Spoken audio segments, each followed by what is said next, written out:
point, I get why people either are or are becoming sick and tired of the dark magical girl genre. Is it a genre? I'm gonna call it a genre. The concept of taking a genre that's cute and cheerful and making it dark by filling it with death, blood, and sadness till it bursts was neat the first 1.5 times, but by now it's lost all of its novelty because of Yuki Yuna's a Hero, Kudakata, Daybreak Illusion, Magical Girl Raising Project, Magical Girl Site, anime I'm talking about today, and please tell me if I'm missing any, because I cannot be expected to keep track of these things. By the time Magical Girl Spec Ops Asuka came around, the anime community was quick to dismiss it as yet another Puellai Magi Madoka Magica clone, and honestly, I think that's a little unfair. Spec Ops may look like another Madoka on the outside, but it actually does try, emphasize, try, to do something interesting with the trite as hell subgenre. Spec Ops takes place in a world where world leaders made a deal with the spirit world to turn a bunch of regular girls into magical girls in order to stop monsters from wandering around and killing people. Years after humanity is saved, magical girls continue to be used as super weapons in combat in both spirit world and non-spirit world related threats, and do I really need to explain why that concept sounds cool? If you're going to make a dark, mature magical girl anime, mixing the tropes and aesthetics of a magical girl anime into a war story is probably the best way to do that. Calling it yet another boring, edgy magical girl series is a disservice to its really cool original concept. I mean, it's still bad.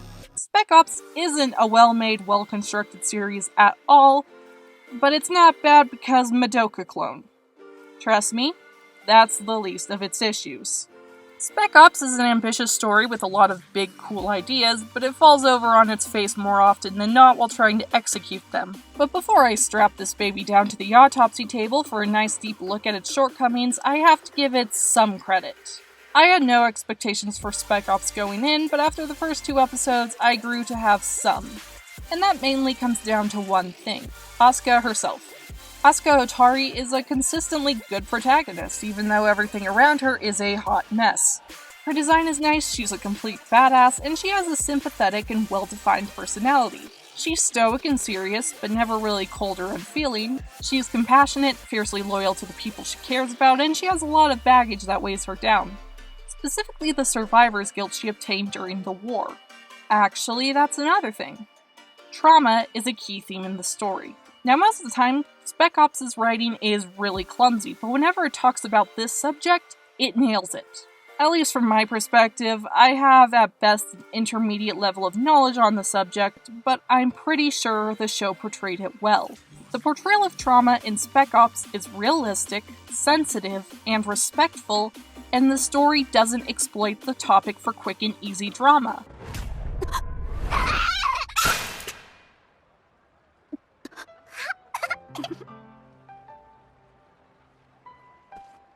The series has a lot of other failings, but it didn't screw up while handling a serious topic, which, yes, I was kind of expecting it to. For the first few episodes, the plot had a pretty interesting dilemma. Asuka is reluctant to go back to being a magical girl for many reasons, one of them being that the last time she was active, her parents got murdered by the monster she was fighting, and now she has 2 new friends who she doesn't want to see get hurt. If she goes back, they could get killed, but she might be endangering them more by remaining inactive, because these 2 seem to be in danger every 10 minutes. I had some other issues with... Crap, what are their names? Hold on.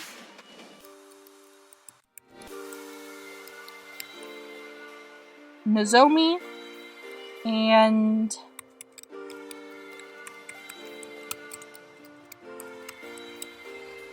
Sayako. Yeah, these 2. They're boring as cardboard in terms of design and personality, but I like how they give Asuka ties to normal life and something to fight for. That was engaging. At first. By now you're probably a little confused, and you might be thinking, Rissy, you said this show is bad, but so far you're just going over everything it does right. You're kinda sending mixed signals. And my response to that is the rest of this video. I believe that Spec Ops had some good, maybe even a lot of good buried inside its problems. It probably could have been a really good anime if the story had just been tweaked and reworked. Not to be melodramatic or anything, but in a nutshell, this was my reaction to Spec Ops. You were the chosen one. You were supposed to destroy the mediocre dark magical girl anime, not join them.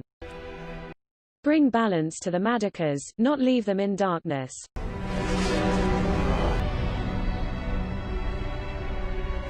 You were my waifu, Asuka. I loved you.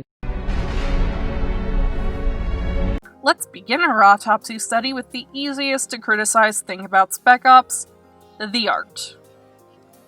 It's not good. The music is alright, the fight scenes in the opening are alright. Everything else is incredibly dull and lifeless. The colors look washed out and dirty, a lot of the character designs are boring, the characters look dead-eyed half the time, there are so many inconsistencies, Asuka's eye-to-head ratio is incredibly wonky, and this is a still frame they shoved on screen during an emotional moment. A still frame. A professional animation studio thought this was a decent thing to put on screen and hold on. And the best looking moments of the show are the ones that involve either gore or fan service. Great priorities, guys. So you might remember, a little bit ago, I said that Asuka's dilemma was interesting at first. Highlight the at first. By the 5th episode, that plot point is completely dropped. I wasn't surprised that it was, I had already come to expect that from the series. Spec Ops' plot has little to no focus. Plot points are introduced, dwelt on for 10 minutes, and ignored before they can go anywhere, and several things about the world aren't explained or aren't explained that well. You'll hear the term Halloween class a lot, but you'll be disappointed if you ever want an explanation of what it means. This anime has an entire collection of unfired Chekhov's guns and dangling plot threads. This happens because there's just way too much going on in this anime that's only 12 episodes long. In terms of characters, Spec Ops has the Magical Five. Oh, sorry, I mean the Magical Four.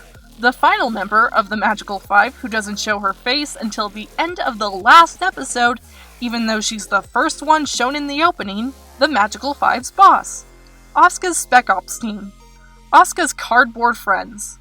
The main villain who has no established motivation. The main villain's main minion for the first 6 episodes. The main villain's main minion for the final 6 episodes. This magical girl. This other magical girl whose point to being here eludes me. The mascot. The dad of cardboard friend number 1. 6 dead flashback girls who were expected to care about for some reason. This lady. This lady. Tons of body bag fodder. And this half-naked spirit lady. Again, 12 episodes. And I haven't even mentioned all the stuff that gets teased at the end of the final episode. Aw, that's cute. They thought this would get a second season. The story is so horribly unfocused that the climax of the series is the girls fighting 2 characters introduced in the 8th episode to save a character introduced in the 9th episode to protect a MacGuffin that wasn't even alluded to at all in the first half of the story. If you have a basic understanding of story structure, you don't need to have it explained to you that that isn't what a climax should be. And Spec Ops' pacing problem is twofold. Not only does the series have way too much plot, it also has way too much filler. For so long, I've thought that being too plot-heavy and too filler-heavy were mutually exclusive qualities. Thanks for proving me wrong, Spec Ops! At first, I was a little willing to defend Spec Ops' use of slice-of-life elements. Focusing on the daily life of the girl when she's separated from her alter ego is a convention of the magical girl genre, and there's this one moment in the 6th episode where one of these guys, I don't remember which one, and I don't care, remarks about how strange it is to see 2 magical girls having fun like normal teenagers. However, not only is this element of the story never built on in a satisfying way, the filler makes the aforementioned story problem even worse. All of the plot threads and characters barely had enough room before the filler started devouring some of that room. On top of that, the inane moe bullshit Asuka and company get up to wreck the overall tone of the show. Why the actual hell does an anime that wants to be a mature, complicated story about war, trauma, terrorists, torture, and brutal murder need a pool episode, beach episode, festival episode. All these scenes that could fit perfectly into an actual moe anime, and all of this fan service. And even if Spec Ops was moderately well paced, that wouldn't change the fact that the story bounces back and forth between being a little mature and engaging to being incomprehensibly stupid. To demonstrate how truly dumb it can be, here's a list of things that actually happen in this anime that's trying to take itself seriously. A Spec Ops group is operating out of a maid cafe. Not only that, they employ 2 newly captured terrorists to work as waitresses. A scene of a girl being tortured until she completely breaks and loses her mind involves a spanking paddle and the phrase magical spanking. After this scene, said girl walks on all fours, doesn't speak, and wears a collar.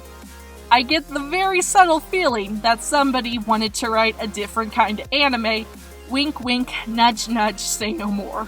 Speaking of somebody wanting to write a different kind of anime, the main villain likes to lay naked on her floor like she's posing for a figure study. The scary villain organization is called the Babble Brigade, and the audience is expected to take that seriously. Sorry, not happening. The main villain and her henchgirl disappear for half the series, and when we see them again, they're engaged in an under 10-second sex scene that comes out of nowhere and is promptly forgotten about when it's done. And this next thing hurts. It is so dumb it hurts. So one of Asuka's friends... Wait, is that one Nozomi? No, I think that one's Sayako. Hold on.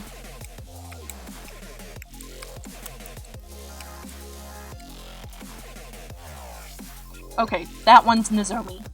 Nozomi gets captured and held hostage by the villains because her dad is a police chief. Asuka and her sexy nurse friend Kurumi go to save her from the other magical girl who, on a side note, is the most annoying character in this series. But by the time they arrive, Nozomi has already been tortured for hours and her arm gets cut off when they burst in.